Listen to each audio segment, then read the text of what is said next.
And I did my very first stand-up set whenever I was 16 years old. It was about fourth graders and their backpacks. And at the time, it was a very topical joke for me. It was something that I thought was very funny. It was something that I really enjoyed. And the thing that I ask myself now is, why was I on so much PCP? Why was I, whenever I was 16 years old, was I sitting in history class one day? And I decided, wow, this is really stressful. I should get some tinfoil, crumple it up, put it into a pipe, put a microcrystalline powder into it, and smoke it. And a lot of people in my class were like, yes, the Chinese Exclusionary Act is fucked up. That is a very fucked up thing. I took it a step farther. I did PCP over it. I just want to get a show of hands. Who in this room has done PCP? And I'm not talking about, oh, I think maybe I got laced with PCP. I'm talking about, like, I deliberately went to my doctor and I said, I want the intravenous drug that was used as a dental anesthetic in the 1950s and that had to be discontinued due to the fact that it made people irrationally angry and also delusional. Is anybody on that? And no, I'm not on it now. I'm just passionate. Okay? Whenever I'm in an Alcoholics Anonymous meeting and I say that I was addicted to PCP, people, they usually ask me why. Why did you do that? And I usually say because people didn't tell me not to. They tell you in school you don't do coke. You know why? Bad for your heart and your dick may not work. They say don't do Molly. You know why? Fries your dopamine receptors and your dick definitely won't work. They don't say don't do PCP because you may feel compelled to steal a prop gun from your high school theater department and do something that you're not allowed to talk about until 2025 due to the statute of limitations. However, you can say what it rhymes with. Marmed mobbery. More specifically, attempted marmed mobbery. And it was not on an individual person, but on a convenience more.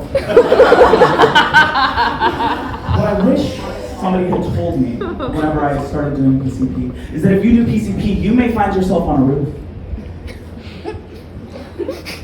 And when you're on that roof, you may notice that it hasn't rained in a while. You may start to do a rain dance. You don't know how to do a rain dance. And then you see the ghost of your father. You assume that you've done death. You climb up through the window, you get into bed, and you drink an entire bottle of CBD sleep spray. Because you think that the only way to fix it is to exchange your life for his. Your father was never dead, he never was dead, and CBD sleep spray doesn't kill you. I'm a living testament to that. But that's what I wish that somebody had told me whenever I started doing PCP. It seems to be a very big thing about roofs. People on PCP seem to love roofs. They seem to love getting up on roofs and jumping off of roofs and doing things on roofs. It seems to be, you do PCP and you immediately decide to go to the roof. I don't tell people to do PCP. I find that to be irresponsible. I told one person to do it. It was at Cheer Up Charlie's about a week ago. He was a meth head and he came up to me and I said, oh, I'm going to do a set. And he said, oh, is it drag night? Oh. And he said it like it was a real question. Later on in that conversation, we were talking about drugs, obviously, because I was like, oh my god, best friend. And he was like, should I do PCP? I was like, yes. And you should get on a roof and maybe you should jump off of it. Now, here's what I want to say though. Here's what I want to say. PCP is kid shit. That is for infants. You know, it is irresponsible. I'm 20 years old now. I'm 20 years old and it is irresponsible for me to still be making fun of my adolescence. Okay? I've decided to walk you guys through the content that I've decided I'm going to talk about for my 20s, 30s, 40s, and 50s that's going to stray away from this. So I hope that you bear with me. And I need to put on a jacket because now I'm professional, I'm 20 now.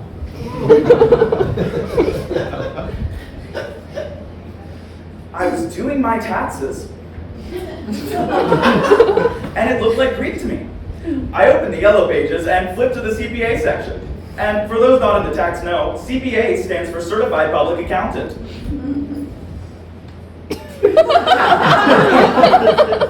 I called and set up an appointment. Pronto. They called me that day and said, just so you know, the person presenting is dyslexic. I responded saying, are you sending my sister? And they said, huh? You can't distill the experience of an entire community based on one person that you knew in your life, who's your younger sister who's 16 years old. You can't say that. And I said, anyways, the CPA comes to my house and starts talking about how long it took him to get here. Texas. He kept saying Texas. Texas this, Texas that. There's Texas on my forms. There's Texas all over the place. Why the fuck is he still talking about Texas? And it's all Texas. It's all Texas.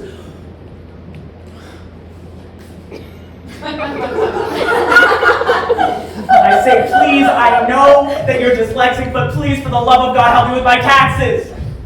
Please. And he asks me one more time, are you from Texas?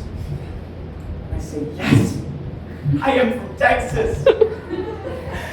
And he says to me, apologies, ma'am, but we don't include Texas in the Canadian Paraplegic Association. Have a nice day. That's a joke that I'm going to do whenever I'm in my 20s. Because I have to talk about taxes now that I'm in my 20s. Here's a joke that I'm going to do in my 30s. This is presuming that I'm married. I'm planning to be married whenever I'm 25 so that I can tell this joke by the time that I'm 30. And I have marital troubles. Another thing about PCP is that it does give you visions of the future, so I assume that this is all accurate. I hear that they're banning hormones. I've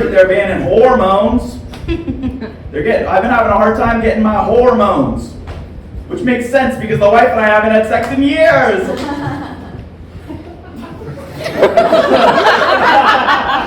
We've really been drifting apart. And I think that it's because whenever we got married, we knew that we didn't fit together. We were two puzzle pieces that didn't quite fit together, and we kept trying to force the fit, and it just doesn't work. You know? We thought that the picture would form if we tried to press hard enough, but it doesn't work. We thought that the kid would be the thing that united us, but I don't know if you can feel love. You know, she cries all the time. She doesn't like stand-up comedy. She thinks it's an exploitative art form, that it puts the trauma of its users on display for everybody to see. I wouldn't be surprised if she had an affair with somebody who really hated stand-up comedy, somebody that would just come up and shoot me, go blam. And that's a joke that I would tell whenever I'm in my 30s. Here's a joke that I'm going to tell whenever I'm in my 40s. Okay. And she said, divorcee? I want to divorce this gay. Okay, we're getting some crowd participation. Oh, come on up here. We usually reserve this for comedians, but you can come up here. What's your name and what's your occupation? I'm Bartholomew. I'm your wife's mistress. I'm with the Anti-Stand-Up Society. Oh, Bartholomew, more like, oh my God, I spew. Can you smell it from over here? Holy shit, an Anti-Stand-Up Society, ASS, are we serious? Are we serious? Are we hearing that this spells ass? No, I'm serious, I'm gonna kill you. Do you have any reason to live? I have a wife and kids. Have you ever exploited them on stage? Used their likeness, issues, general perception in order to get a laugh out of an audience?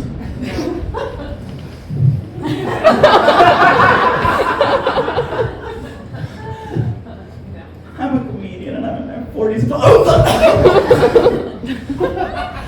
After the attack, Bartholomew was in jail. I've been shot in the neck. Bartholomew and my wife, our ex-wife now, are both in jail. I'm taking care of the child by myself.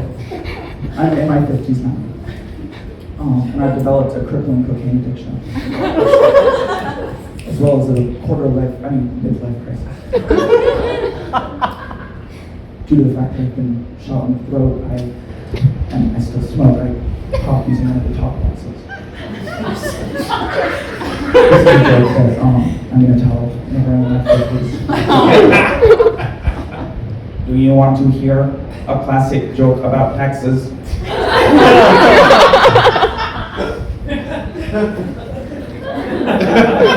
I was